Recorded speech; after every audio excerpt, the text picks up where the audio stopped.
Hi, I'm Dr. Marc Dussault, and as you can see, it's Movember. It's 2009, and I'm here with Peter August, Managing Director of the Australian Bullion Company.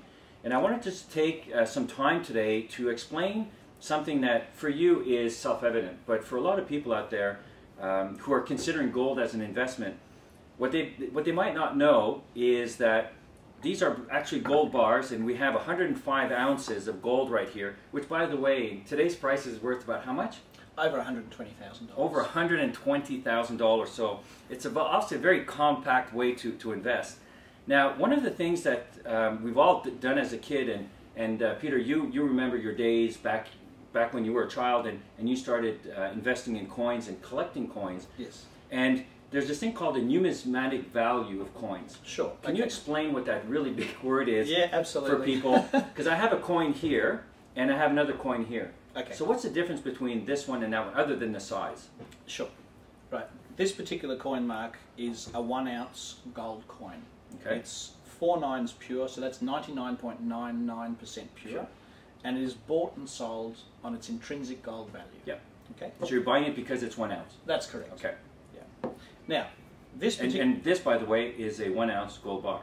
That's correct. So that's a bar. So this is a bar. Very small one, but this is a coin. He's laughing at me because I made a joke earlier that I thought this was a coin. But this really is important to understand the difference between the two, because we're going to be talking about gold as an investment, not just as a pastime of collecting coins. Just before we go further, gold bars are also known as gold ingots. Gold ingots. And yep. even some people call them gold biscuits. Gold biscuits. Right. I've heard of ingots, but not biscuits. Yeah, generally the Indians call them gold biscuits. Biscuits. Okay. Excellent. Indians, obviously from India. Correct. Because there's a really, really strong tradition in Indian culture, which we'll talk about later. Sure. Okay. Now why is this in a cardboard? Okay. Well, actually, it's not in a cardboard. It's in a coin mount. Yep. And it is to protect the coin. Now, you asked the difference between just a gold bullion coin and a numismatic coin. A numismatic means that it has collector value, yeah, over and above the intrinsic metal value, whether it's gold or silver. Okay. In other words, this is worth whatever an ounce of gold is worth. That's correct. This is worth whatever the weight of this is, plus something else. Plus a premium for its rarity. Okay. Okay. So that's essentially the difference between bullion and numismatic. Now, the other thing is, this is a 20-ounce gold bar. So this is worth, what, $25,000? About that. Okay, so this is worth $25,000. And you can't see it up close, but I'm probably going to edit in a close-up of this so that you can see. But it actually doesn't look anywhere as nice as this coin does. So explain to me why, first of all, what's stamped on it, and why the actual bar actually has that kind of rough feel to it. Sure. When bars are made, they're made in large quantities. Yeah. Okay.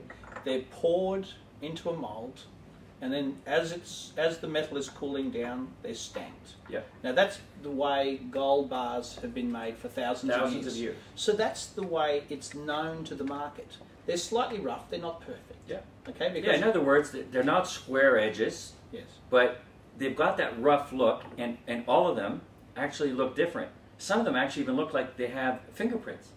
Well, I assure you they're not fingerprints, because the person who would put a finger on a hot piece of gold would have his I understand, but that's actually what it actually looks like. This one actually looks like a little bit of fingerprint. Yeah, what it is, it's the ripple in the metal as it's cooling. Correct. As it's being poured, the outer part of the metal is slightly cooling.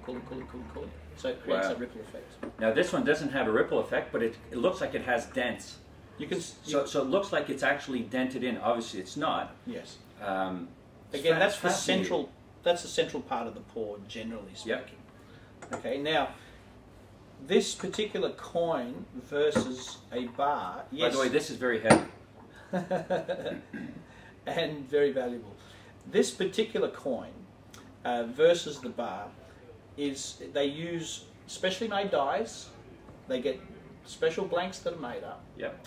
And of course, there's a cost to all that. Sure. So when you buy gold in this form, you actually pay a premium to gold in bar form. And what would that premium be? It can be as much as 6 or 7%.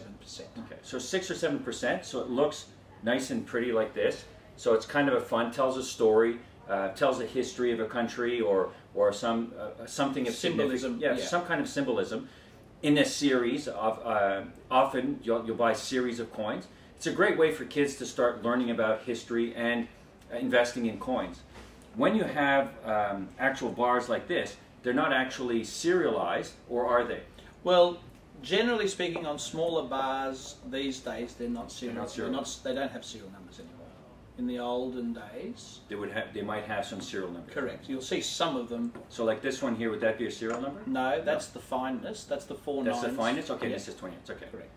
So, explain to me, if you can, why is it 99.99%? Why is it never 100% gold? Well, on Earth, you can't get 100% pure. There is always some impurities. My understanding is that in space they can get it to 100% or as close to it as possible. But it can be 1 part in a billion, it can be Sure. 1 part, etc. But there's always slight impurity. So the standard for investment grade gold in the world today is 99.99%, or 4 nines pure, as they say. So 4 nines pure is 99.99%. Correct. One other thing that I'd like to say as well, with regards to investing in gold, if you buy 4 nines pure in Australia, you don't pay GST on it. Whereas if you buy anything less than 4 nines pure, for example, a sovereign was commonly traded as a gold piece right up until the introduction of the GST. But now, because it's less than 24 carat, or less than 4 nines, it's actually 22 carat, which is 91.6%, it attracts a 10% GST. So for people thinking of investing in gold, you want to go to 99.99%. Correct, so you don't pay that extra 10% for nothing. You see, it was worth listening to this YouTube video just to know that. Thanks for listening.